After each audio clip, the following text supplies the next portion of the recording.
안녕하십니까. 삼성 S내과 대표원장 송영석입니다. 무엇보다 건강을 위해서는 잘 먹고 잘 자는 것이 중요하다는 것 많이들 알고 계실 텐데요. 당뇨병은 한국인에게 정말 흔한 질환입니다. 2019년 보건복지부 국민건강영양조사에 따르면 만 30세 이상에서 당뇨병 유병률이 전체 11.8%로 이제는 젊은 축에 속하는 30대도 당뇨병을 무시할 수 없게 되었습니다.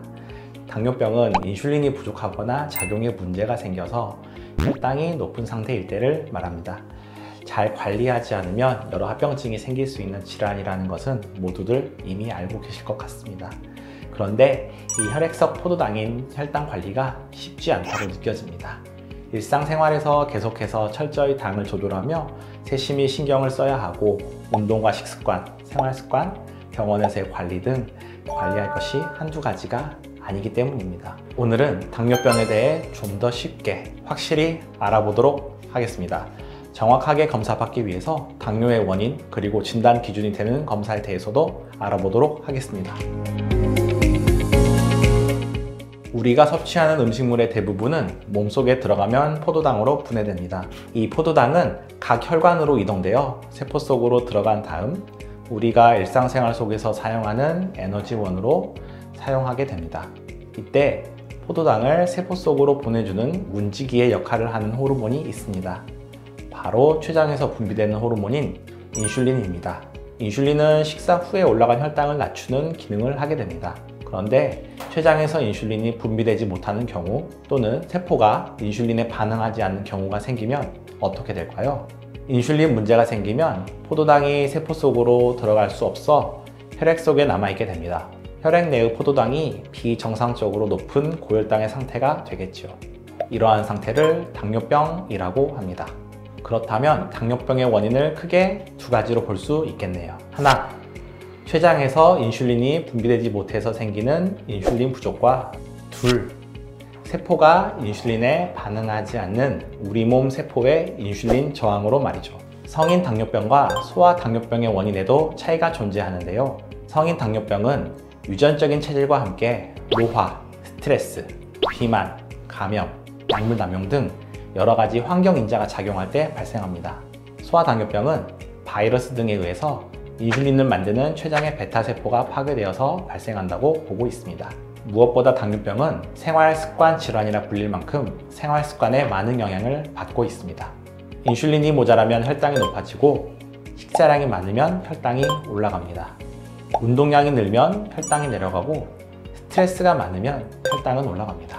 건강한 사람은 인슐린 분비와 작용이 철저히 잘 이루어져 몸에서 이러한 변화를 즉각적으로 잘 조절해냅니다. 하지만 당뇨병인 사람은 이러한 조절 기능이 약한 상태인 것이죠. 당뇨가 고혈당의 상태니까 혈액을 검사해보면 당뇨가 있는지 진단할 수 있겠죠. 그렇다면 병원에서는 어느 정도의 고혈당 상태를 당뇨병으로 진단할까요?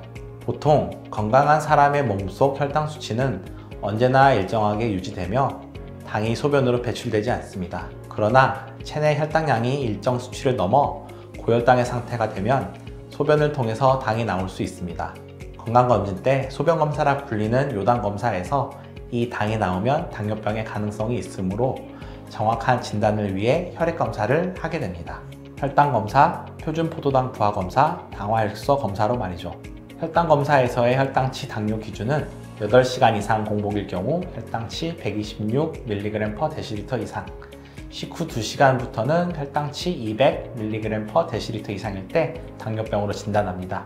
표준 포도당 부하 검사는 아침 공복일 때 혈액을 채취하고 포도당 75g을 경부 투여한 후 1시간째와 2시간째 혈당을 측정합니다. 당화혈색소 검사는 지난 3개월간의 혈당 평균을 알아보는 검사로 6.5% 이상이면 당뇨병으로 진단 가능합니다. 앞서 말씀드렸듯이 당뇨병은 생활습관에 많은 영향을 받습니다. 전문의의 진료를 받고 적절한 약물과 인슐린 치료를 받는 동시에 적절한 운동과 식이 조절 등 생활습관의 개선이 반드시 필요합니다. 그러면 혈당을 안정적으로 유지할 수 있고 당뇨 합병증을 줄일 수도 있죠. 당뇨로 혈당이 높은 상태로 지낼수록 혈관 손상이 되면서 심근경색, 뇌졸중, 실명, 콩팥기능 저하 등 합병증이 나타날 수 있으니 주의해야 합니다.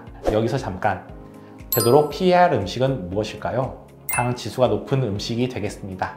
인스턴트 음식, 패스트푸드 등의 고열량 음식은 피하시는 게 좋겠습니다. 빵, 피자 등 밀가루를 가공한 음식은 당 지수가 높습니다. 당 지수가 높은 흰빵과 흰쌀밥보다는 당 지수가 낮은 통곡물빵과 현미밥을 드시면 혈당 수치 변화가 안정적이 되겠습니다. 꼭꼭 오래 씹어서 먹을수록 좋습니다. 과식하지 않는 것도 중요합니다. 지나치게 먹으면 당 수치가 많이 올라가겠죠. 식사 후에는 15분 정도 가볍게 산책을 하시는 것이 혈당을 떨어뜨리는 데 좋습니다. 당뇨병의 예방과 관리는 복잡한 듯 하지만 어렵지 않습니다. 결국 꾸준한 건강관리가 답이니까요. 어렵게 생각하지 마시고 건강하게 필요한 만큼 적절히 드시고 과식하지 않고 가벼운 산책으로 시작해서 운동 습관을 들여나간다면 어느새 당뇨를 이겨내는 자신을 발견할 수 있을 겁니다.